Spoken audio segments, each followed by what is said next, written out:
The night I learned my husband used my dead parents' insurance to secure his secret gambling loans, he also tried to freeze me to death. I didn't know it then, but that was only the first betrayal. Snow slammed against my bare legs as he shoved me onto the porch in just a nightgown, his voice slicing through the door. Go back to your parents, Emily. If they'll even take you. But what Mark didn't know was the warm light across the street belonged to Eleanor Hayes, his founder's widow. And when she opened her door for me, she didn't just save my life. She lit the match that would burn his entire world down. Before I go any further, tell me where you're watching from. And hit like and subscribe if you've ever been betrayed by someone you trusted. Because what happened after that night didn't just expose my husband's lies, it dragged me into a truth I never saw coming. People assume abuse starts with screaming or bruises.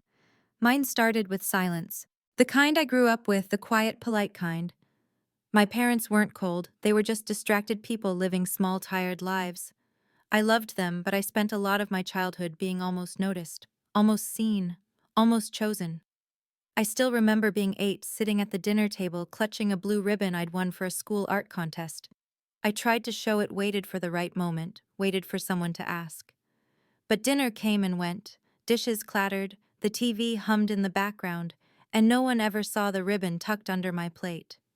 I swallowed the disappointment and told myself it didn't matter. I didn't know that small ache would one day make me vulnerable to a man who knew exactly how to fill it.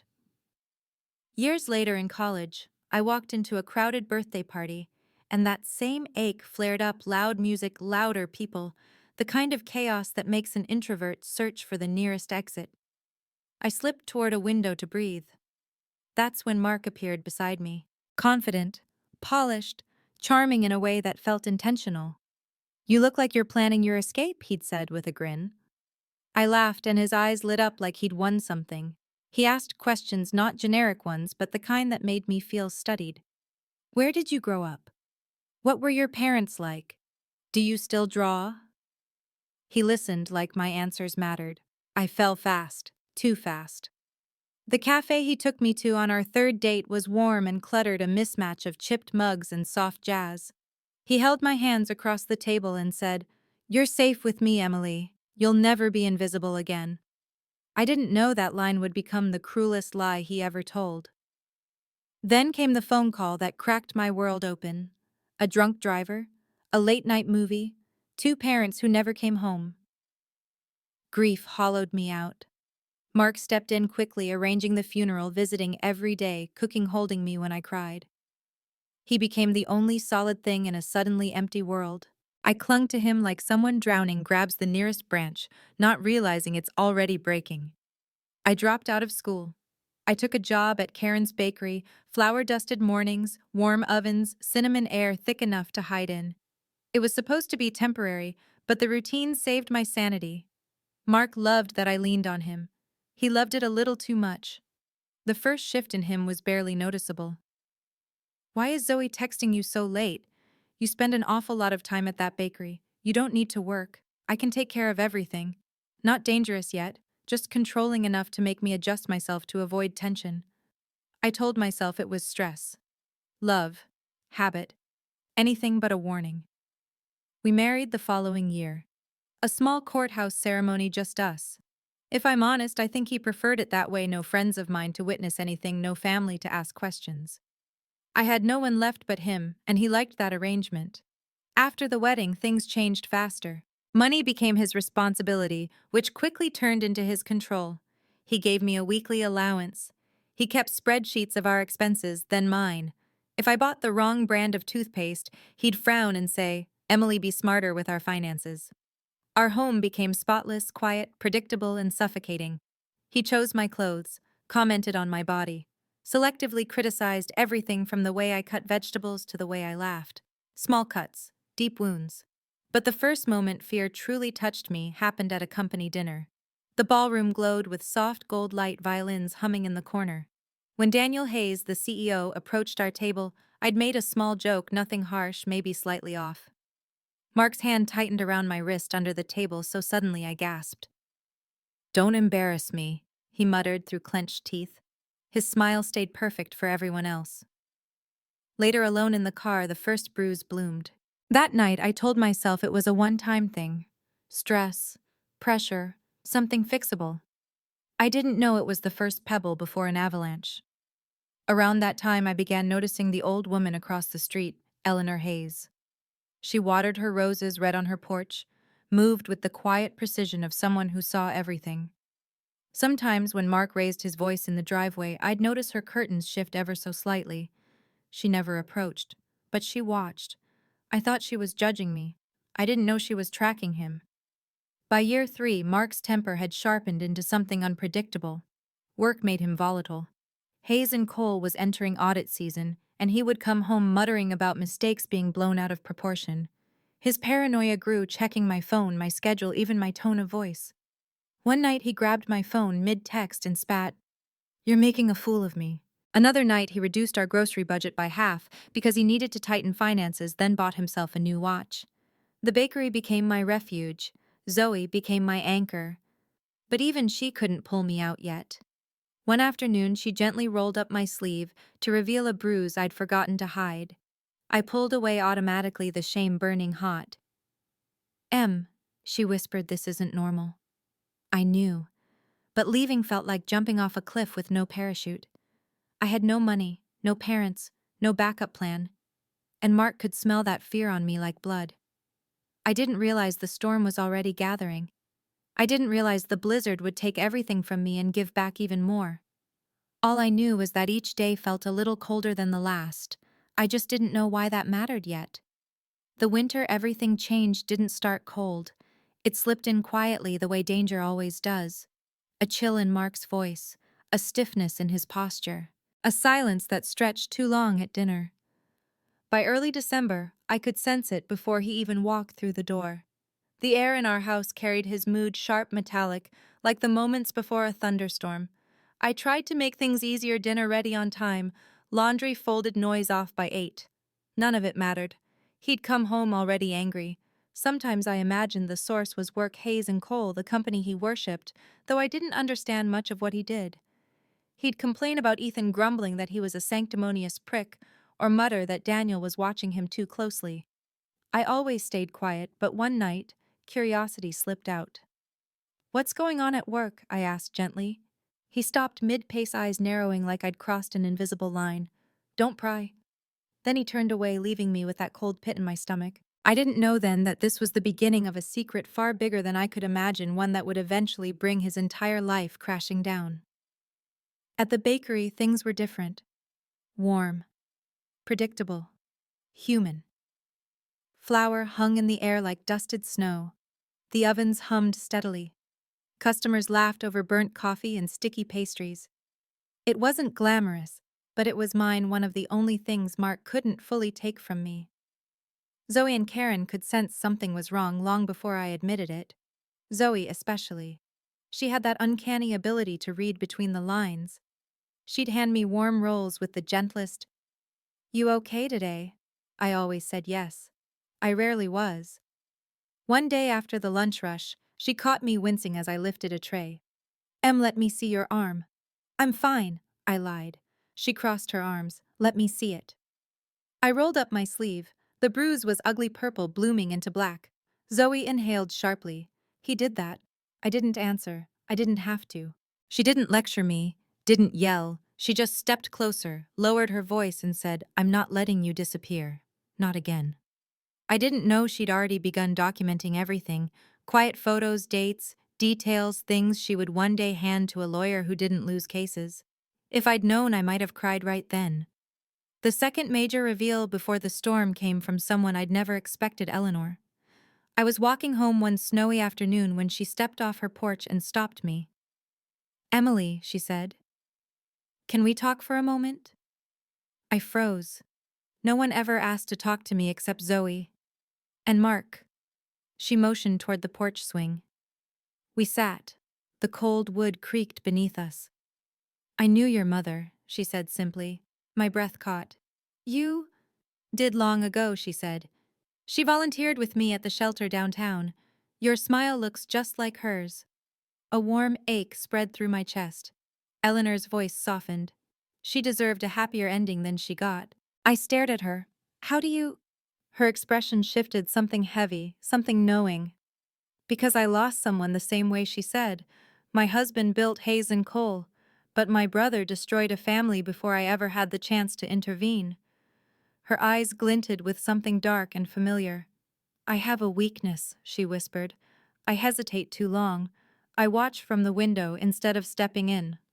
I promised myself I would never let that happen again. A tiny, fragile part of me wondered if she meant me. Before I could ask, Mark's car pulled into our driveway with a violent skid. Eleanor's entire posture changed, tense, calculating.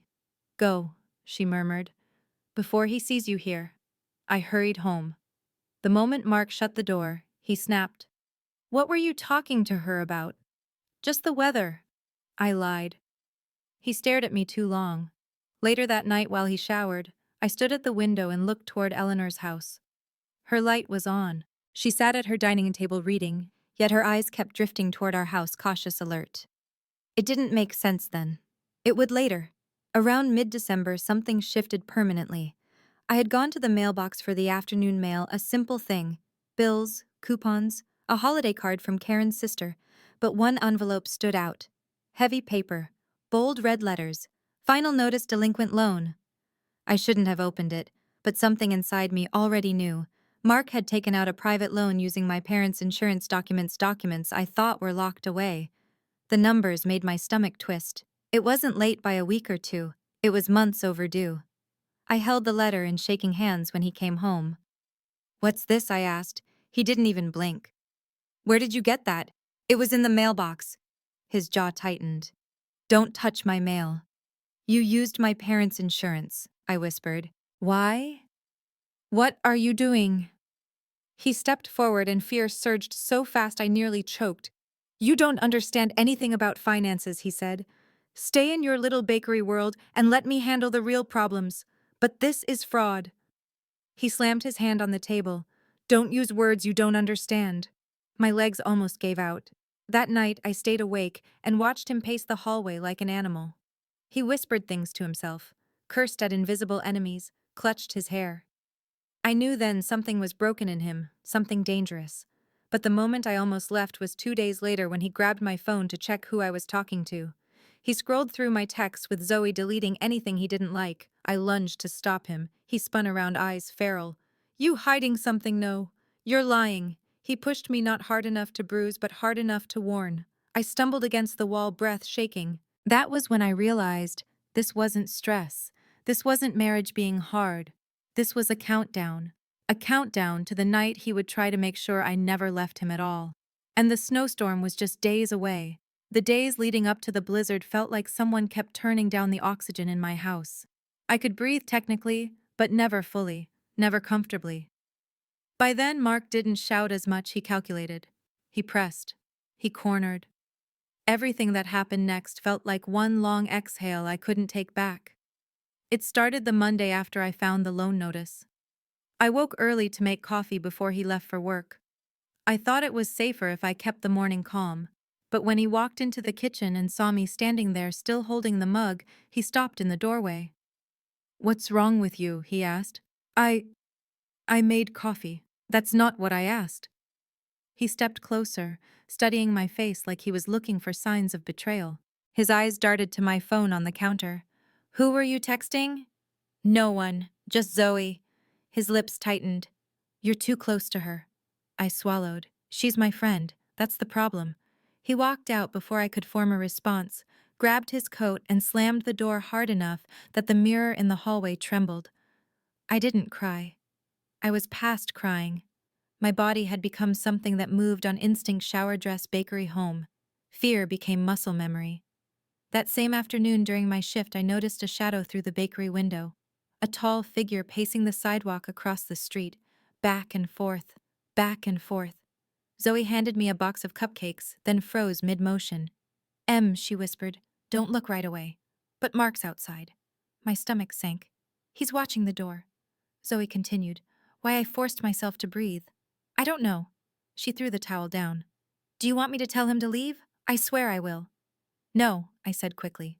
He'll make it worse. We pretended to keep working, but I could feel his eyes like heat through the glass. He didn't come in. He just observed, evaluated. When I got home that day, he acted like nothing happened. That was somehow worse. 2 nights later, I woke to the sound of drawers opening, metal scraping, papers shifting. Mark was in his office, light on, voice low. He was on the phone. "No, listen," he hissed. "If anyone asks, those files were archived months ago. You understand me, archived?" Pause. "No. I'm not taking the fall for this." I stood in the hallway, heart pounding so loud I worried he'd hear it. When the floor creaked under my foot, he whipped his head toward the door. "Emily," he snapped. I froze. He stepped out, chest rising and falling too fast. His shirt was wrinkled hair, wild eyes bloodshot. "Were you listening to me?" "No," I whispered. "I was getting water." He stared for a long, silent second. Then he grabbed my chin between his fingers, not hard enough to bruise, but hard enough to send a message. "Stop sneaking around. I'm not—" His grip tightened. I said, "Stop." I felt my eyes water. He let go abruptly, like he'd touched something dirty, then walked past me without another word. I knew then whatever was happening at work wasn't small. I just didn't know it would be the reason he'd unravel completely. The escalation that shifted everything happened the following weekend at the grocery store. I'd gone alone, grateful for a quiet hour away from home. My list was short: milk, bread, eggs, pasta, comfort items, things that made the world feel normal. I had just finished checking out when a hand clamped around my wrist. I gasped. Mark stood behind me, jaw rigid, eyes burning. "You didn't tell me you were coming here," he said. His voice was low, but not low enough. The cashier stiffened. The old couple behind me pretended to read a candy bar label. I didn't think I had to. I managed. He leaned closer, fake smile plastered on his face. "You spent $20 on snacks last week." "You said nothing." I felt heat rise in my cheeks, embarrassment mixing with fear. "It was for the bakery party," I whispered. "Excuses," he said under his breath. He squeezed harder. I winced. A woman a few lanes down stopped stacking her groceries. Mark noticed. He released me instantly, switching back to his polite, public husband face. "We'll talk at home," he said. I walked to the car like a ghost. In the passenger seat, I noticed my hand trembling where his fingers had been. By the time we got home, a bruise was already forming. That was the day I started hiding my hands in my sleeves even when I was alone. I didn't tell Zoe what happened. She found out anyway. It was the next morning when Mark showed up at the bakery. The bell chimed. I looked up. His expression was unreadable, flat but buzzing like a wire about to snap. He walked straight toward me. "Why didn't you answer my texts?" he asked quietly. "I was working. You can text while working. We were busy." His eyes narrowed. He glanced at Zoe, who stood behind the counter, arms crossed. "What are you looking at?" he asked her. Zoe's voice was calm but deadly. "A problem."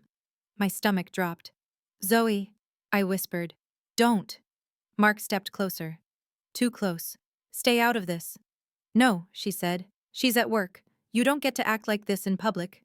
He leaned an elbow on the counter, smiling a smile that wasn't really a smile. "Why do you care so much about my wife?" Zoe didn't blink. "Because someone has to." Something flashed in Mark's eyes, pure, unfiltered fury wrapped in politeness. He reached out and grabbed my arm, trying to pull me closer. Too fast. Too rough. Customers stopped mid-bite. A child froze with a donut halfway to his mouth. "Mark," I whispered. Panicked. "Let go." He didn't. Zoe slammed her hand on the counter. "Let her go." He finally released me, realizing half the bakery was watching. He forced a laugh. "Relax, everyone. Just a misunderstanding." But people weren't stupid. Phones had already been lifted. Recording, observing, judging. Mark straightened his jacket. "We'll talk later," he murmured and walked out. The bell above the door chimed again, soft, but the tension it left behind was loud. Zoe turned to me. Her voice shook with anger. You can't keep pretending this is normal." I looked down at my bruised wrist. "It won't happen again," I said quietly. "Because you'll leave." I didn't answer. She swore under her breath. "Emily, she said, stepping closer. You're going to die in that house if you stay. Her words hit deeper than any bruise. The next big escalation came fast. I was making dinner when Mark walked in silent and stiff. He didn't loosen his tie, didn't kiss my cheek, didn't say hello. He held out my phone. You forgot this, he said. My heart dropped. I hadn't forgotten it. I'd left it in my bag. He tossed it onto the table screen unlocked. I read everything. Blood drained from my face. Why? Because you lie. No, I stop, he snapped. You and Zoe talk too much. About me, about our marriage. You're turning her against me. She's not. He slammed his hand onto the table. Shut up! I froze. He leaned across the table, eyes wild. You think I won't leave you? You think anyone else wants you? You're nothing without me. My throat closed. Mark. He straightened, inhaling sharply through his nose. We're done with this conversation. But conversations never ended with him. Only pauses. That night, he paced the hallway until 3 a.m., muttering about internal audits and traitors inside the company. At one point, he said, if they pull the backups, I'm screwed. He didn't know I was awake. He didn't know I heard everything. And he didn't know someone else was listening too from the yellow-lit window across the street. The escalation that finally tipped him over the edge came the morning before the blizzard. He showed up at the bakery again, but this time not to intimidate me. This time he begged. He cornered me near the storage room, eyes frantic. Emily, he whispered, I need you to delete something. What, an email? On your phone. It could ruin me. My blood turned cold. What email? The one from Ethan. The one about the report. He grabbed my shoulders. Emily, if Daniel sees it, I'm done, I whispered. Mark, what did you do? He stared at me, chest rising too fast. I protected us. I did what I had to do. I shook my head. This is criminal. His fingers dug into my arms. Then you're going down with me. Zoe's voice cut in from behind. Let her go! Mark froze, turned, and for one terrifying second I thought he would hit her. He didn't. He backed away slowly, eyes locked on mine. We'll talk tonight, he said.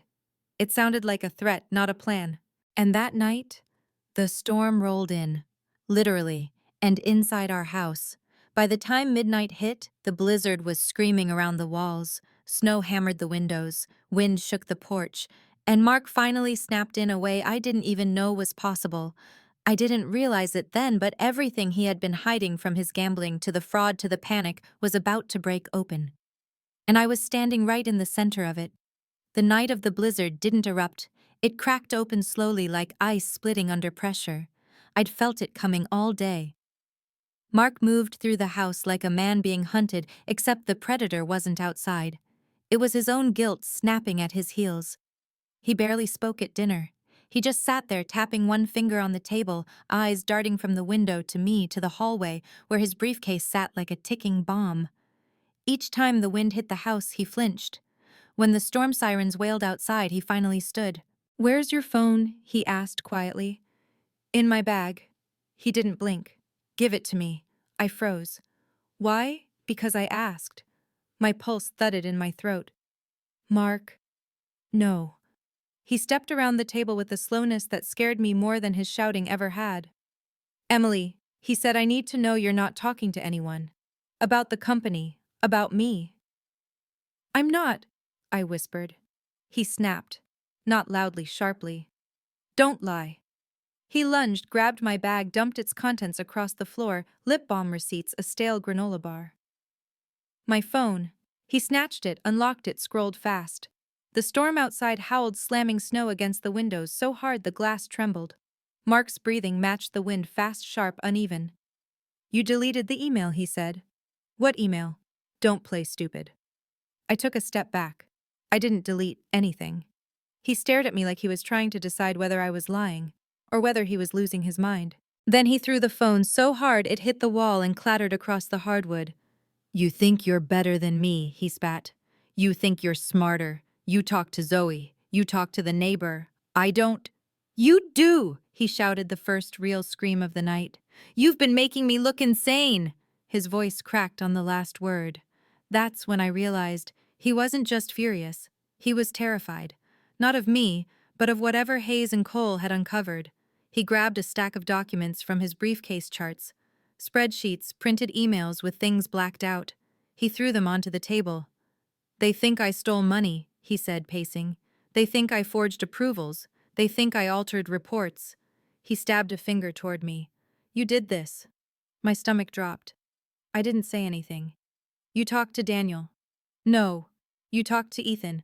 I've never spoken to either of them. You're lying. The wind shrieked across the roof. Snow slammed into the siding. The house creaked like it might break apart. Mark's voice dropped to a whisper so cold it felt like a blade. You ruined my life. He took a step toward me. Only one step, but it was enough to make my entire body lock. I didn't, I whispered. His jaw twitched. And then he smiled. Not a warm smile. Not a sad one. A smile of someone who had decided something final. You know what, he said softly. Maybe we need a reset. A reset. He nodded slowly.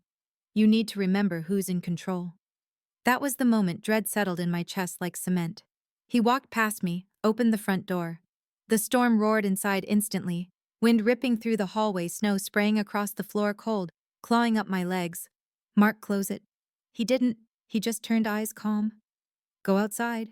I shook my head. No. Mark, please. Go. I stood frozen. He grabbed my arm, dragging me toward the porch. I clawed at the doorframe, but my fingers slipped. The wind hit me so hard my breath vanished. Then he shoved me. Not violently, not dramatically, just decisively, like setting down a piece of trash. I stumbled onto the porch, thin nightgown whipping against my skin. Snow bit my ankles like needles. Mark, I screamed. He didn't even hesitate. He shut the door. The lock clicked.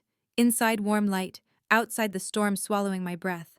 I pounded on the door with both fists, but numbness spread quickly.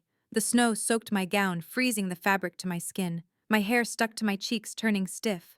For the first time in my life, I truly thought he might let me die. And no one would know. The street was empty, every house dark except one. Across the road, Eleanor's porch light glowed steady and warm. Through the swirling white, I saw her silhouette, watching, then moving. The door opened. She stepped out onto her porch robe, whipping around her silver hair pinned tight against the wind. Emily, she shouted. Come here! Now! I couldn't answer.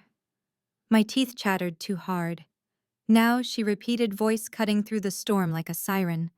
I forced myself off the steps barefoot on ice, each step a knife slicing upward. The world blurred my legs, shaking violently. When I reached her walkway, she rushed to me, grabbed my arm, not roughly, just enough to hold me up. She pulled me inside. Warmth slammed into me so fast I sobbed from the pain of feeling again. She shut the door, bolted 3 locks, and wrapped me in a heavy blanket. Her voice was calm, but furious. Sit by the heater. Slowly. Don't move. I collapsed into the chair. My fingers tingled painfully as blood returned. She came back with tea, pressed it to my lips. Drink. I obeyed. You're staying here tonight, she said. And tomorrow we fix this. I blinked up at her. Why are you helping me? She paused. Because she wasn't just a neighbor. She wasn't just a widow with a warm house. She was something else entirely. There was a weight behind her eyes, one that had nothing to do with age, and everything to do with knowing exactly what Mark was capable of. Emily, she said quietly. You don't know who I am, do you? I shook my head. My husband built Hayes and Cole. My son runs it now. My breath caught. Daniel, Mark's boss. The man Mark feared more than anyone. You think throwing you outside scares me, she said. I've seen worse men than him, and they all fall the same way. I swallowed hard. He'll come for me. Let him, Eleanor said. He won't get past me, and he has no idea who's watching now. She took my frozen hands into hers. Tomorrow my son will take care of the company side. I'll take care of you. But for tonight, sleep. It should have sounded comforting. Instead, it sounded like the beginning of something irreversible. As I crawled into the guest bed, the storm still raging outside, I realized Mark hadn't just crossed a line.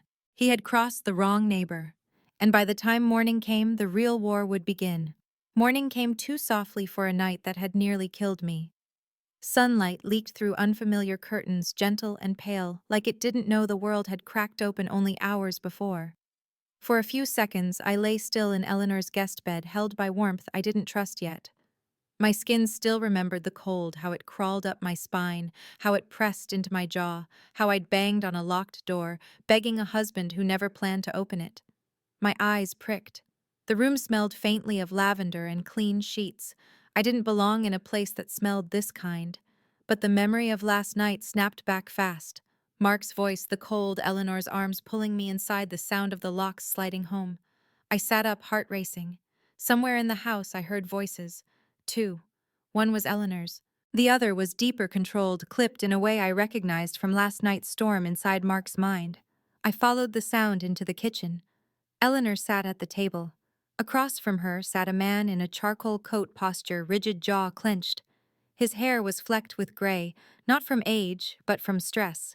He looked like someone who woke every day with a small war already running inside his head.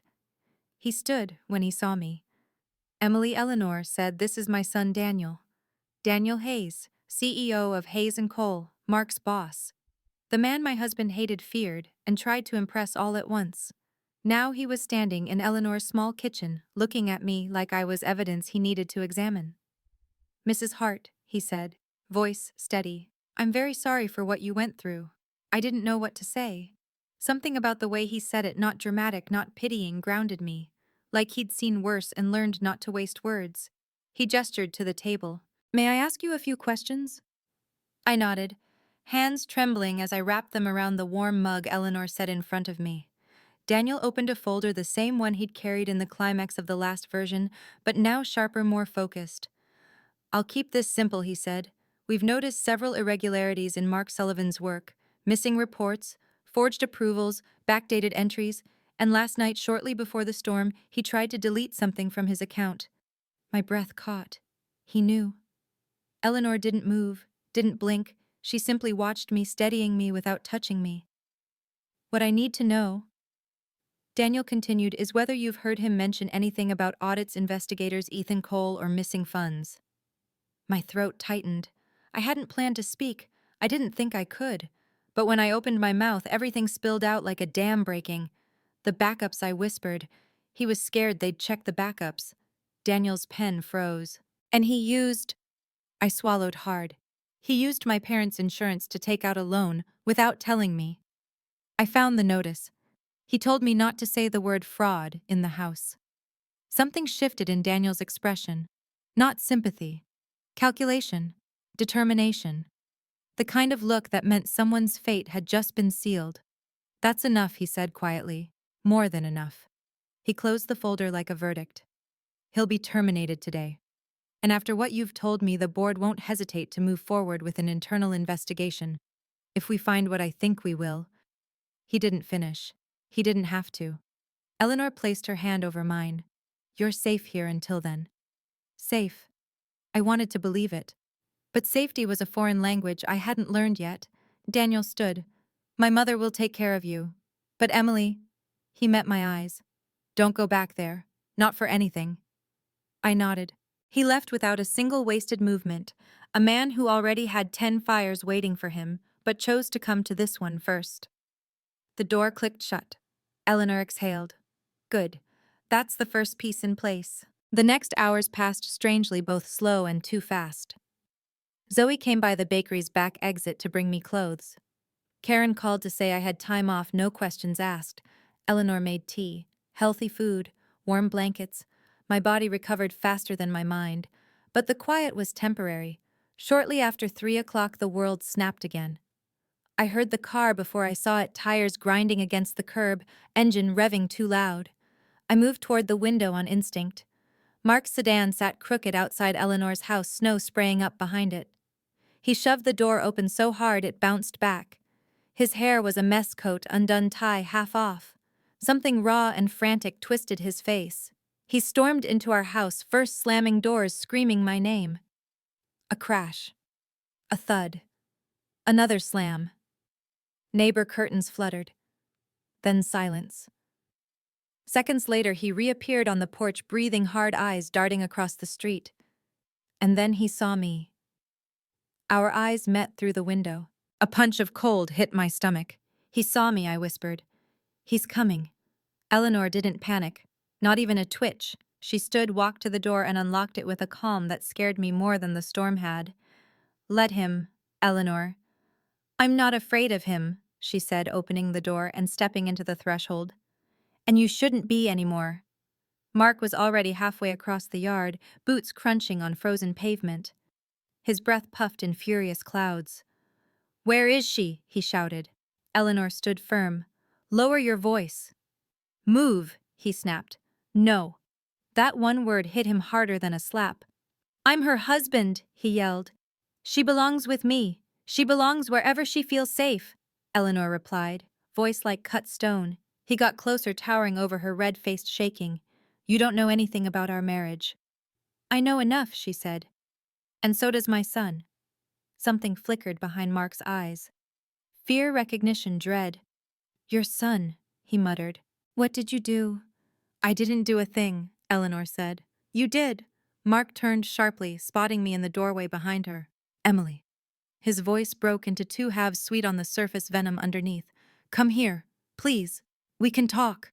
His pleas felt like a threat wearing disguise. I stepped forward. Eleanor tried to hold me back, but I shook my head. I needed him to hear me. No, I said softly. I'm not coming back. His face twisted. You don't mean that. I do. He lunged not at me but toward the porch, but Eleanor raised her phone in one swift motion. One more step, she warned, and every neighbor here will send the police videos of you threatening two women.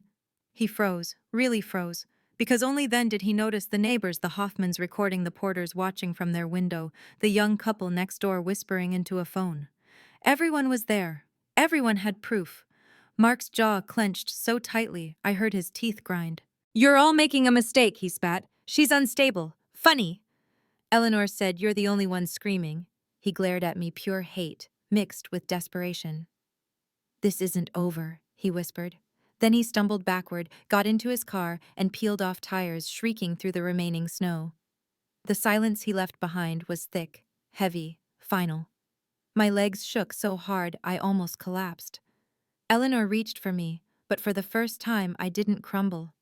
I stood there, breath trembling in the cold air, and felt something shift inside my chest.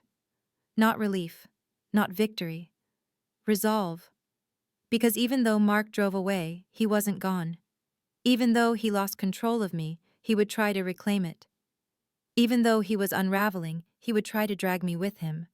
But he had no idea what was waiting on the other side of this moment. Daniel, Eleanor, Zoe, evidence, lawyers, truth. And me, the version of Emily he never thought would survive a blizzard, let alone fight back. Eleanor closed the door, locking each bolt with deliberate care. When she turned to me, her voice was steady. That, she said, was his last free act. From here on, you're not the one who needs to be afraid. And for the first time in years, I believed her, because the storm wasn't over. But now, for the first time, it wasn't mine. The hours after Mark's outburst settled into a strange, suspended quiet. Not peace, just the silence that comes after something breaks. The kind where the air still feels charged, like it hasn't realized the danger has passed. Eleanor made tea. Zoe texted nonstop. Karen called twice. But my body was still in fight or freeze mode, flinching at every sound, waiting for footsteps that never came. By early evening, the snow outside had softened into a calm blanket, the kind that muffles the world. Inside, Eleanor sat across from me, reading glasses perched on her nose, flipping through a stack of papers with the kind of precision that made my stomach twist. Emily, she said, tapping the folder gently. Everything that happened today will matter later. More than you think. I swallowed. He'll come back. Of course he will, she said. Men like him always do when they lose control. She closed the folder. But next time he won't be walking into a house with no witnesses. Her meaning sank in slowly. You're talking about the neighbors, I said. She nodded. They didn't stay quiet today. They filmed everything. Audio, visual, multiple angles. My breath caught. What? They've heard the fights for months, she said. Some longer. People notice more than you think. They just wait for someone to ask for help. I shook my head. I didn't ask. You didn't have to, she replied. Your truth asked for you. She pushed the folder toward me. Inside were printed screenshots taken just hours earlier, Mark on her porch chest, heaving snow whipping around him like he was standing in the center of a storm he created himself. His face contorted, his hand mid-lunge, his voice caught on camera captured forever. "He gave you ammunition," Eleanor said. "He doesn't even realize it." A strange steadiness crept into my chest. For the first time in years, I wasn't powerless. I wasn't invisible. I wasn't trapped in his narrative anymore. Eleanor poured more tea, steam rising between us like a soft curtain. "I spoke to Olivia," she said. "She's ready for you tomorrow morning." The name landed like a steady weight. Olivia Grant, the lawyer every woman in town whispered about with respect and relief. What do I tell her?" I asked. "Everything," Eleanor said simply. "And don't soften it. Don't protect him. He never protected you." The truth stung because it was so simple. A knock at the door startled us both. My breath froze. Eleanor stood not frightened, just cautious, and opened it. Zoe rushed inside, snow still melting in her hair, cheeks flushed. She didn't ask permission before pulling me into a tight hug. "Oh my God, Em," she whispered. "I saw the videos. Half the town probably has them by now. Are you okay? Are you safe? Did he touch you again?"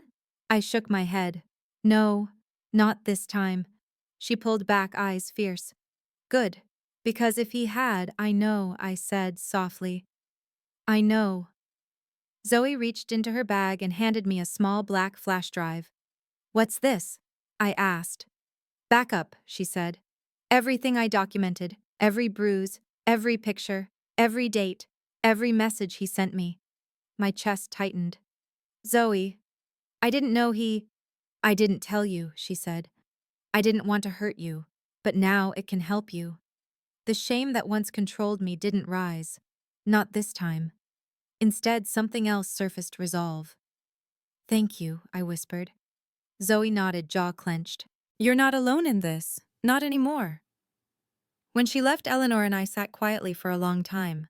The fire crackled, filling the silence. Then Eleanor spoke again, soft, but with steel underneath. "You know," she said, "your mother wouldn't want you just to survive. She'd want you to win." A tear slid down my cheek. "You knew her," I said. "You actually knew her." "I did," she said. "And she would be furious if she saw what he did to you." I closed my eyes, letting the warmth sink into a place I'd kept frozen for 3 years. The storm outside faded into a faint whisper. My heartbeat slowed. For the first time since my parents died, I felt something like direction. A vibration broke the quiet. My phone. A new email notification lit the screen. I reached for it cautiously, half expecting another threat, another demand, another crack in the world. But it wasn't Mark. The sender line made my breath catch. Women Rise Foundation. Subject: invitation to speak, winter recovery event. I opened it. "Hi, Emily. Your story was shared with us through a confidential community channel. We host support events for survivors, and we believe your voice could help others. No pressure, only when you're ready. If you'd like to talk, we're here." I stared at the words until they blurred. Eleanor leaned over, reading my expression more than the screen. "Well," she murmured. "Look at that. I'm not ready to speak publicly," I whispered. "Maybe not today," she agreed. "Maybe not tomorrow. But one day, and sooner than you think, you'll realize your story doesn't end with survival." She folded my hand inside hers, warm and steady. "It begins with what you choose to do next." The fire crackled louder, a log dropping and sending sparks drifting upward. For the first time, those sparks didn't look like danger. They looked like possibility. Mark thought the storm had broken me. He thought leaving me in the snow stripped away everything I had left. He thought fear would keep me quiet. But what he didn't know, what he could never understand, was that he had handed me every weapon I needed. Evidence. Witnesses. Truth. A lawyer who doesn't lose. A community ready to speak. A neighbor with a spine of steel. A friend with receipts. And a version of myself I never knew existed, forged in freezing wind and finally waking up. My story wasn't over. It was just beginning. Before you click away, tell me in the comments if you've ever felt like the outsider in your own family, and if Emily's journey hit something deep in you. Make sure you subscribe, because stories like hers don't end when the abuser walks away. They continue in courtrooms, in quiet apartments, in late-night emails from people who finally decide they're done being silent. If you've ever survived something you thought would break you, stay close. You're not alone here. And this story, it isn't over.